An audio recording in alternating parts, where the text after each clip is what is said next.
On va prendre une minute pour comprendre comment établir une équation cartésienne d'un plan à l'aide d'un vecteur normal. C'est parti. L'énoncé fournit un point et un vecteur. Un point du plan et un vecteur normal du plan.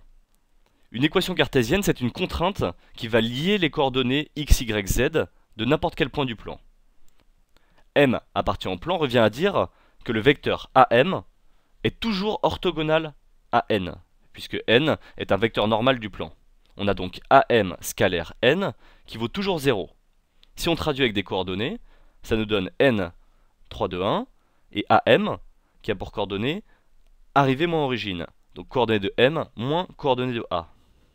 En effectuant le produit scalaire, je rappelle la formule, c'est la somme du produit des coordonnées 2 à 2. On n'a plus qu'à regrouper les constantes et on obtient 3x plus 2y plus z moins 3 égale 0. B et C appartiennent-ils au plan P? B appartient au plan P revient à dire que ses coordonnées vérifient l'équation cartésienne. Donc je remplace x, y, z par 2 moins 3, 2. On obtient moins 1 qui est différent de 0.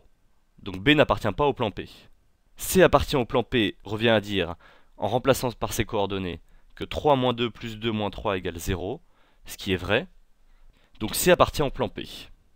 Pour calculer la distance entre un point quelconque de l'espace, ici B, et le plan P, on applique simplement la formule du cours qui nous dit je réinjecte les coordonnées de B dans l'équation cartésienne, le tout entre valeur absolue, et au dénominateur, je mets la norme du vecteur normal. Je vous rappelle, c'est racine des coordonnées de n au carré. 3 au carré plus 2 au carré plus 1 au carré. Vous appliquez cette formule, vous obtenez valeur absolue de moins 1 sur racine de 14, et valeur absolue de moins 1, c'est 1. Donc on a 1 sur racine de 14. La logique de ces exercices, c'est donc d'établir, ici à l'aide d'un vecteur normal, l'équation cartésienne du plan, pour ensuite s'en servir pour tester si un point appartient au plan, ou établir la distance entre un point et le plan.